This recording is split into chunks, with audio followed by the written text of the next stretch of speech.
શું તમારા બાળકનું વજન ઉંમર પ્રમાણે ઓછું છે?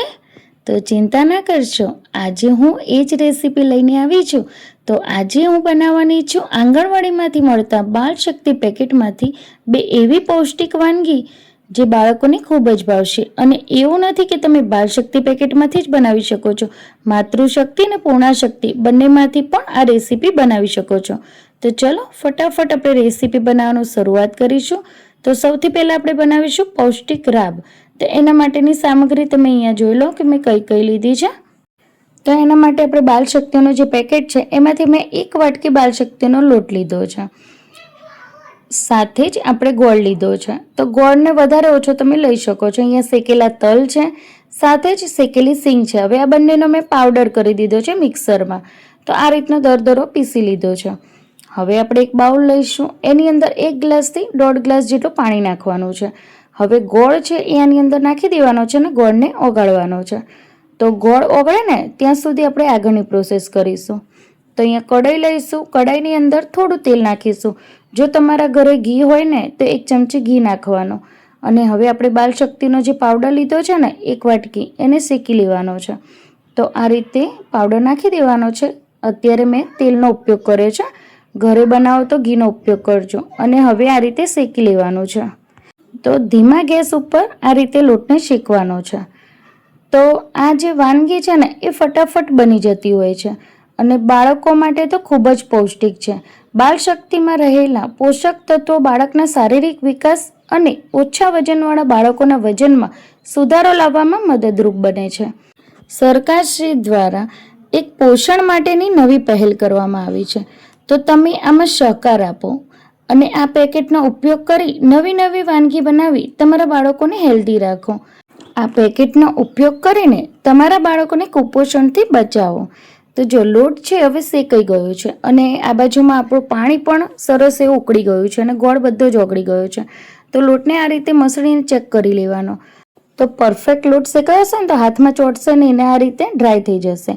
હવે આપણે જે ગોળનું પાણી છે ને એ બહુ ધીમેથી સાવધાનીપૂર્વક નાખવાનું, કારણ કે નાખતી વખત એને છાંટા પણ ઉડતા હોય છે. તો થોડુંક પાણી પહેલાં નાખીશું, પછી આ રીતે મિક્સ કરીશું. મિક્સ કરીએ ને એટલે ફટાફટ આ રીતે મિક્સ કરવાનું જેથી ગઠ્ઠા ના પડી જાય. તો પહેલાં આ રીતે મિક્સ કરી દેવાનું અને જ્યાં આપણે ગાંઠા થઈ ગયા હોય ને તો એને આપણે તવેતાથી ભાગી કાઢવાના. તો જો તમે હું જે પ્રોસેસ કરું છું એ તમે ધ્યાનથી જુઓ અને એ પ્રમાણે તમે કરશો ને તો તમારી રાબમાં પણ ગઠ્ઠા નહીં પડે. તો જો અમુક આ રીતે થઈ જતા હોય ને તો આ રીતે આપણે તવેતાથી ભાગી દેવાના. હવે આપણે જે વધેલું બીજું ગોળનું પાણી છે ને એ પણ આની અંદર નાખી દઈશું.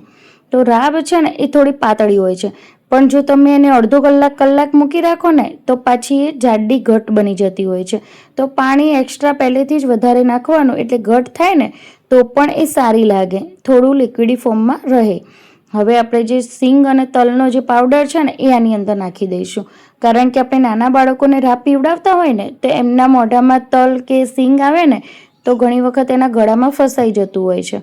તો આપણે એને શેકીને પાવડર કરી લેવાનો, જેથી બાળક જ્યારે પણ મોઢામાં આપણે એને રાબ પીવડાવીએ ને તો એને અટકે નહીં અને આસાનીથી નીચે ઉતરી જાય. તો થોડુંક ધ્યાન રાખવાનું. તમે જો મોટા બાળક હોય તમારા અને રાબ બનાવતા હોય તો તમે સિંગને કાપીને અને તલને પણ નાખી શકો છો આખા. તો જો આપણી રાબ છે ને બની ગઈ છે. હવે એને કંઈ વધારે ઉકાળવાની જરૂર નથી. હવે આપણે એને સર્વ કરી લેવાની છે. તો રાબની થિકનેસ તમે જોઈ લો કે આ રીતની છે. જો બહુ વધારે પાતળી પણ નહીં અને બહુ વધારે ઘટ પણ નહીં, એ રીતની આપણી પૌષ્ટિક રાબ બનીને તૈયાર થઈ ગઈ છે. તો હવે આપણે એક વાટકીમાં આ રીતે સર્વ કરી લઈશું.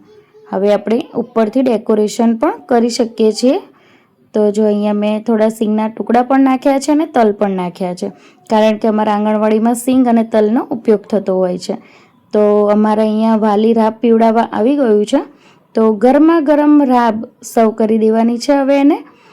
તો તમારા બાળકનું પણ જો વજન ઓછું હોય તો નજીકની આંગણવાડીમાં આ રીતનો નાસ્તો બનતો હોય અને બેન બોલાય કરે તો તમારે જરૂરથી જવું જોઈએ, કારણ કે એ પણ આ રીતની મહેનત કરતા હોય છે. તમે અને અમે બધા સાથે મળીને જો મહેનત કરીશું તો તમારું બાળકનું વજન વધશે ને વધશે જ. તો સપોર્ટ જરૂરી છે. તો તમે પણ સહકાર આપો, તમારા વાલી તરીકેની ફરજ બજાવો અને બાળકોને લઈને આંગણવાડીમાં આવો. હવે આપણે બનાવીશું બાલશક્તિમાંથી સુખડી. આ વાનગી સ્વાદિષ્ટ તો હોય છે પણ સાથે સાથે ઉર્જાથી ભરપૂર છે. બાળકો તેને આનંદથી ખાય છે અને રોજિંદા પોષણમાં પણ વધારો થાય છે. તો મેં કઢાઈની અંદર તેલ નાખી દીધું છે. હવે થોડુંક થાળીની અંદર આ રીતે તેલ લગાવી લઈશું અને હવે આપણે ઝીણો સમારેલો ગોળ નાખીશું. ગોળ ઓગળવા દઈશું. તો સુખડી બધાને બનાવતા આવડતી જ હોય છે, તે છતાં હું તમને બાલશક્તિની સુખડી શીખવીશ, કારણ કે ઘણા વાલી મને એમ કહે છે કે બાલશક્તિમાંથી અમે સુખડી બનાવીને તો સુખડી છૂટી પડી જાય છે. તો આજે તમે આ રેસીપી જોઈ લો, હવે પછી તમારી સુખડી ક્યારેય પણ છૂટી નહીં પડે. તો જો ગોળ આ રીતે ફૂલવા લાગે ને એટલે આપણે બાલશક્તિનો જે પાવડર છે એ એક વાટકી લઈશું, કાં તો પછી એક ડીશના માપથી લઈશું. તો માપીને લેવાનું. તો અહીંયા મેં એક ડીશ ભરીને લોટ લીધો છે બાલશક્તિનો. હવે આપણે આની અંદર નાખી દઈશું અને હવે એની અંદર આપણે ઘઉંનો લોટ નાખીશું. તો મેં એક ડીશ છે બાલશક્તિની નાખી છે, એક ડીશ ઘઉંનો લોટ નાખ્યો છે. હવે હજુ પણ મારે લોટની જરૂર પડી છે તો ફરીથી પાછો ઘઉંનો લોટ નાખીશ. હવે બાલશક્તિના લોટનો ઉપયોગ નથી કરવાનો. તો જો પરફેક્ટ માપ સાથે આ સુખડી બનીને તૈયાર થઈ ગઈ છે. તો અહીંયા ડબલ છે એ મેં ઘઉંનો લોટ નાખ્યો છે અને એક ભાગ મેં બાલશક્તિનો લોટ નાખ્યો છે. તો આ રીતે તમે નાખશો ને તો તમારી સુખડી ક્યારેય પણ છૂટી નહીં પડે. હવે આપણે સિંગ અને તલનો ભૂકો નાખી દીધો છે, સાથે જ મેં થોડા તલ અને સિંગદાણા પણ નાખી દીધા છે. હવે આ રીતે બધું જ મિક્સ કરી લેવાનું છે. તો આપણે જે સુખડીનો જે મિક્સ છે એ બનીને તૈયાર થઈ ગયું છે. તો હવે આપણે બનાવેલી એટલે કે ગ્રીસ કરેલી થાળીની અંદર આપણે આ લઈ લેવાનું છે. હવે આપણે ફટાફટ સુખડીને થેપવાની હોય છે. તો આ રીતે પહેલાં તો ઉખાડી લઈશું તવેતા ઉપરથી અને પછી સુખડીને ફટાફટ થેપવાની છે. તો જરૂરથી તમે આ રેસીપી ટ્રાય કરજો હા એક વખત. તો વાલી મિત્રો, આંગણવાડીમાંથી મળતું બાલશક્તિ પેકેટ છે ને એ બાળકના સારા સ્વાસ્થ્ય માટે આપવામાં આવે છે. તો તેનો યોગ્ય રીતે ઉપયોગ કરો અને આવી અલગ અલગ પૌષ્ટિક વાનગીઓ બનાવી બાળકોને ખવડાવો. બાળકનું સારું પોષણ એટલે તેનું ઉજ્જવળ ભવિષ્ય. હવે આપણે સુખડીના જે સાઇઝમાં આપણે કટકા કરવા હોય ને એ પ્રમાણે આ રીતે ચપ્પાથી કટ કરી લેવાનું છે. તો ગરમ ગરમ સુખડી હું તમને કાઢીને બતાવું ને તો પણ છૂટી નથી પડતી છે ને. ઠંડી થશે ને પછી તો ઓર થોડી કડક થઈ જશે, પણ અત્યારે ગરમા ગરમ હું થોડી પ્લેટમાં સર્વ કરી લઈશ. વાલી આવ્યું છે બાળકને ખવડાવવા માટે તો આપણે એમને આપી દઈશું. તો એ ઠંડી કરીને એમના બાળકને ખવડાવશે. તો ગરમ ગરમ નથી ખવડાવતા તો એનું ધ્યાન રાખજો. કોઈ કોમેન્ટ ના કરતા કે ગરમ ગરમ સુખડી ખવડાવે છે. ઠંડી કરીને પછી જો વાલીની સામે જ એમણે ખવડાવી છે એમના બાળકને તો એને બહુ જ ભાવી હતી સુખડી. તો જુઓ કેવો ખુશ થઈ ગયો છે. સાથે જ અમારા આંગણવાડીના દરેકે દરેક બાળક બેસી ગયા છે સુખડી ખાવા માટે. તો જુઓ એ પણ એટલા ખુશ છે ને કે ના પૂછો વાત. તો જે આંગણવાડીમાં અમારા બાળકો આવે છે ને એ તો સુખડી પણ ખાય છે, નવી નવી આઈટમો પણ હું બનાવતી હોઉં છું તો એ પણ અમારા બાળકો ખાતા હોય છે અહીંયા.